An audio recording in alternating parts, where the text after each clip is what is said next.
Buenas tardes, yo soy José Francisco Rodríguez González y aquí estamos con el doctor Cuauhtémoc Pérez Marcos. Pues el día de hoy vamos a realizarle una pequeña entrevista para la materia de psicología médica. Yo soy estudiante de la licenciatura de medicina, pero antes que nada, cuénteme doctor, cuénteme acerca de cómo es su perfil como doctor, a qué se dedica, qué es lo que hace en el día a día como médico.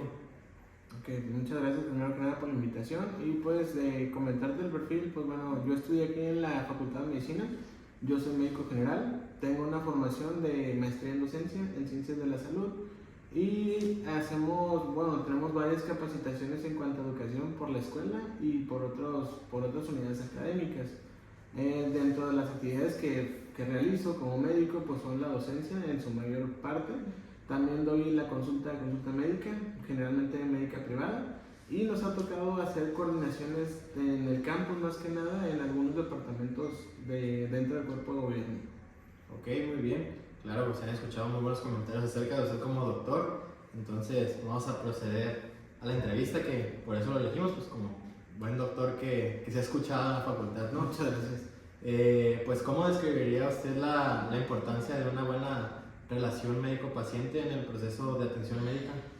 Ok, pues mira, la relación médico-paciente, si tú buscas en varios libros, pueden darte contextos diferentes, ¿no? Los libros más antiguos resumían en una palabra, que es la empatía. ¿Qué es la empatía? Bueno, es el ponerte en el lugar del otro sin ser el otro. ¿A qué me refiero? Cuando un paciente llega contigo y llega con varias dudas, varios temores y varios pendientes, o sea, llega con situaciones que no te esperas cómo creen que tú las vayas a tomar. O sea, te lo explico de otra manera. Si un paciente llega, vamos a suponer, porque se golpeó, es un hombre, se golpeó, no sé, en la cara con alguna herramienta, alguna persona posiblemente ya le dijo, hey, te golpeó la mujer, un ejemplo, ¿no? Puede ser que eso impacte un poco en la manera de expresarte del paciente. Y cuando llegue contigo, pudiera ser que él llegara a pensar que tú le vas a decir lo mismo. Eso es algo que es muy importante entenderlo. ¿Por qué? Porque eso puede influir bastante para empezar, en que vaya a consulta contigo o que decida de hacer tu tratamiento o no realizarlo. Entonces, la empatía es algo importante desarrollar cuando vas a consultar a un paciente. Si no desarrollas empatía, el paciente no te va a ayudar a que lo sanes. Y claro, el paciente es el que se quiere sanar, ¿no? Nosotros ayudamos a que recupere la salud. ¿Cómo? Pues haciendo un buen diagnóstico, dando un buen tratamiento, pero no podemos diagnosticar si no tenemos la información necesaria. Y para eso es importante que el paciente confíe en ti. ¿Y cuándo va a confiar? Cuando le generes empatía. Claro, claro, es un valor que se nos inculca desde muchísimo antes, desde que somos niños, ¿no? Y pues es muy importante practicarle, más en esta profesión tan bonita que es la medicina. Pues, ¿cuál cree usted que son los elementos clave para establecer una comunicación efectiva con los pacientes?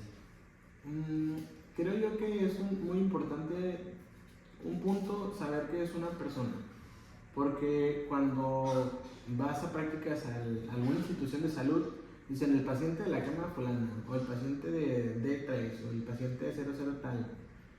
Decía, en algún momento un compañero expuso un tema que decía pacientes de papel. ¿Por qué pacientes de papel? Porque prácticamente el paciente deja de tener nombre y apellido para ser el de la cama tal. Creo que ese es un valor fundamental, el no olvidar que tu paciente es una persona.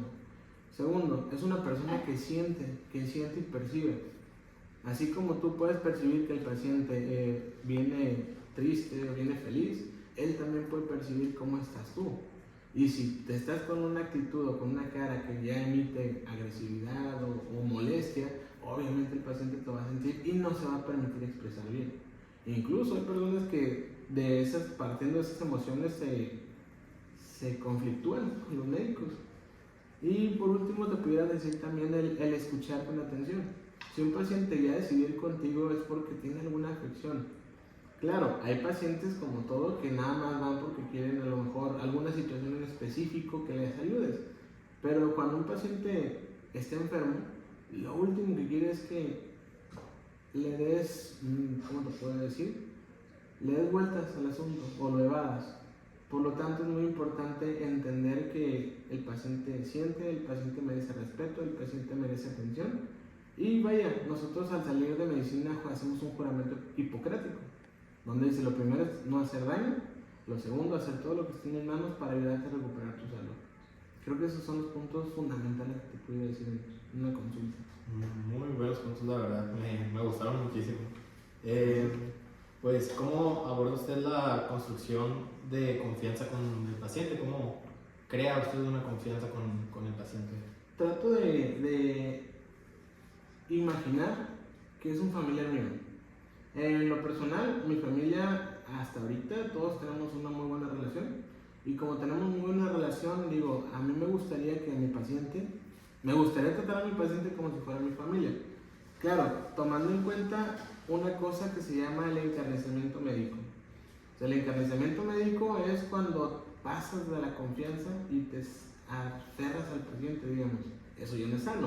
De hecho, es algo hasta demandable, ¿no? Pero, digo, la atención que me gustaría que mis familiares recibieran es la atención que yo voy a tratar de dar. Saludando: buenas tardes, ¿cómo se encuentra? ¿Cuál es su nombre? Y comenzar a hablarle por su nombre. Es una persona, tiene un nombre, y el darle un nombre en mi consulta le va a dar una identidad de sentirse cómodo. Segundo, si por alguna razón necesito cortar, no sé, cambiar de contexto, atender algo urgente, muy importante comentarle: discúlpeme un momento, él no tiene por qué enterarse de mis situaciones. Por ejemplo, me hablan de urgencia, no tengo que decirle: hay una urgencia más importante. A lo que voy, ¿qué sería? Disculpe un momento, tengo que atender algo urgente. ¿Para qué? Para que no se sienta menos. Un paciente nunca va a ser menos. Un paciente es una persona que merece respeto y merece confianza y merece que cuide su tiempo. Otras situaciones para generar confianza con él es pues hablar lo más sincero posible. No puedo decir: ¿sabes qué? No me sirvió. O sea, una risa burlona, un comentario hiriente, una palabra con mucho tono de voz puede acabar con la confianza o con las ganas de consultarse a un paciente. Entonces es muy importante también tener eso como un punto de vista. Que como último te pudiera decir: respetar sus tiempos. Él, aunque a veces es imposible, a mí me gusta mucho que si me citan a una hora, llegue esa hora y me atiendan y terminen el tiempo correspondiente. Hay situaciones que no te lo permiten, pero si tú está en tus manos, no malgastes el tiempo que te dedica o que le puedes dedicar a un paciente. Esos serían los puntos básicos que te podría decir para generarle confianza al paciente. Creo que ahí entra mucho la empatía igual. Claro. Y pues muy bonita la manera en la que lo describe, como de verlo como un familiar. También muy buen elemento.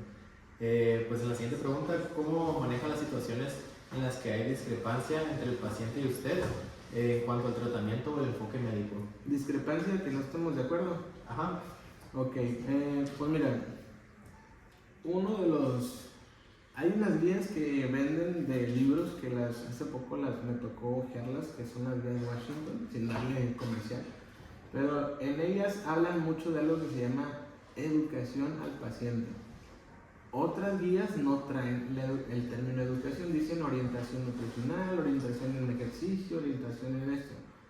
Creo yo que lo más prudente sería llamarle educación. ¿Por qué? Si a un paciente no lo educas para entender el proceso que está viviendo, lo primero que va a hacer es bloquear, porque a nadie le gusta estar enfermo. A nadie le gusta pensar en un desenlace fatal. A nadie le gusta una mala noticia. Por lo tanto, cuando tú das una mala noticia de golpe, puedes impactar tanto que tú solo puedes hacer que se deteriore su salud. Por tal razón, creo yo que la educación al paciente es algo que debes de saber manejar si quieres evitar que tu paciente se complique. O sea, si yo le digo un ejemplo: oiga, ¿sabe qué? Usted tiene diabetes. Lo primero que va a decir el paciente: no, yo no puedo tener diabetes, doctor. Aquí me salió alto su glucosa, usted tiene diabetes. No puedo tener, es más, voy a consultar a otro médico, usted no sirve. Pudiera pasar, nunca me ha pasado porque no suelo manejarlo así, ¿no? Pero bueno, vamos a ponerte otro contexto. oiga señor, sus estudios están con alteración de la glucosa. ¿Existe el riesgo de tener diabetes? Pudiéramos decir que ahorita usted está en prediabetes. Si no se cuida, si no se trata, puede hacerse diabético. Y eso ya implica darle medicamentos, incluso llegar a necesitar insulina. ¿Le gustaría comenzar a cuidarse y a tratarse para evitar que llegue ese desenlace? Ah, claro que sí, doctor. El término prediabetes, creo que todos los médicos lo sabemos, no existe. Es algo psicológico que usamos. ¿Por qué? Valores altos ya indican las vías que son diabetes. Si tú usas el término prediabetes, le dices, te puedes, le estás dando una esperanza de que revierte. El primer tratamiento de la diabetes es dieta y ejercicio. ¿Qué le vas a dar al paciente prediabético? Dieta y ejercicio. ¿Para qué? Para que con eso le estás dando prácticamente el tratamiento. Lo estás engañando un poco quizás, pero es para que se cuide. Y si se cuida y logras el objetivo, que es tenerlo sano, creo que es algo que lo vale. Es, digamos, de esas mentiras piadosas que no soy muy orgulloso de decir que las uso, pero en un paciente que está renuente, que discrepa mucho contigo, creo que pudiera ser válido. ¿Por qué? No por mentirle, sino porque la finalidad del médico es ayudar a un paciente. Y yo le ayudo, aunque le dije al principio, en su momento le digo a todo el mundo que no existe, pero que para que aprendiera y me dejara ayudarlo, se tuvo que usar. Creo que es algo que yo considero válido. Claro, hablar también en el léxico del paciente, pues, que te entienda, que se sienta entendido, influye mucho en cómo va a tomar el tratamiento. Claro. Pues en la siguiente pregunta, ¿qué medida toma usted para garantizar que los pacientes se sientan escuchados y comprendidos durante las consultas? Una de las cosas que me gusta, que para suerte mía, como no tengo tantos pacientes así, digamos, al por mayor, sí puedo recordar algunos. Cuando recuerdas un detalle de esa persona, es algo que marca mucho al paciente, que te acuerdas que le estás poniendo empeño. Por ejemplo, había una señora que la conocí en el hospital, digamos que hicimos varios procesos para hacer que tuviera un poquito de empatía y que se dejara ayudar. De entre todo ese cotorreo, una de las cosas fue que se me ocurrió decirle Panchita. No se llamaba así, pero después seguía jugando y dice Panchita, qué grosero. Total, de eso generamos como que una amistad, y de esa amistad, digamos que cuando me tocó verla en consulta, hey Panchita, ay, para me dice así, doctor. No, le dije, claro, yo me acuerdo de su nombre, ella se llama Rosario. Yo me acuerdo de su nombre, Rosario, pero ya se le quitó. Y entonces aunque fue a lo mejor un poco agresivo, con esa paciente funcionaba, porque cada vez eso generaba que al que alguien se acordara de ir, quisiera ir a consulta. Y el ir a consulta para ella era seguir su tratamiento, tomar sus medicamentos, regresar a consulta donde podía expresarse y volver a seguir a su casa, tratamiento, seguimiento, mejor. Y es un ciclo que haces con un paciente cuando logras recordarlo. ¿Es complicado? Sí. Yo trabajo con alumnos y de, no sé, 150, trato de aprenderme o la cara, o el nombre, o el apellido, o algo que sea característico, porque a todas las personas les gusta que nos acordemos de ellos. Claro, como seres sociales al final lo que buscamos es socializar y que realmente sentirnos acogidos por la otra persona, crear un vínculo con ellos, pues, para poder sentir que realmente somos alguien. Claro. Pues en la siguiente pregunta, ¿cómo adapta usted su comunicación para satisfacer las necesidades individuales de sus pacientes? Cuando en la historia clínica manejamos un apartado que se llama nivel de estudio o escolaridad y ocupación. Para mí es muy importante porque eso me va a permitir saber qué lenguaje voy a usar con el paciente. Si es un paciente de licenciatura y es médico, por ejemplo, vamos a usar muchísimos tecnicismos, bastantes. ¿Por qué? Nos entendemos así. Si es una persona obrera, esta persona obrera, digamos, maneja un lenguaje pequeño o pocas palabras, me trato de adaptar a las palabras que me pueda entender. Un ejemplo, si es un alumno que está estudiando la carrera que yo quiero, a veces le aviento chispazos de de, oye, ¿ya sabías esto? Oye, ¿ya conoces esto? Entonces son situaciones que digo, dependiendo del grado de estudio, dependiendo de la ocupación, tienes que adaptar tu lenguaje para poder comunicarte. Si a un estudiante le hablo con tecnicismos, no sé si entendieran todos, pero si le hablo a otra persona con un médico con tecnicismos, él casi lo puede ser obligado. Si le hablo a una persona que es psicólogo con tecnicismos médicos, posiblemente no nos podamos comunicar. Entonces, para la relación médico-paciente, lo importante que es la comunicación hace que tengas que adaptar tu lenguaje a cada tipo de paciente de acuerdo a su preparación. Bueno, pues sería todo de nuestra parte, la verdad, muy buena entrevista. Me quedo con mucho, la verdad. Espero algún día ser un médico como usted. Muchas gracias. Y tener el trato que usted tiene. De verdad, muchísimas gracias por la entrevista. Un placer. A ustedes por invitarme.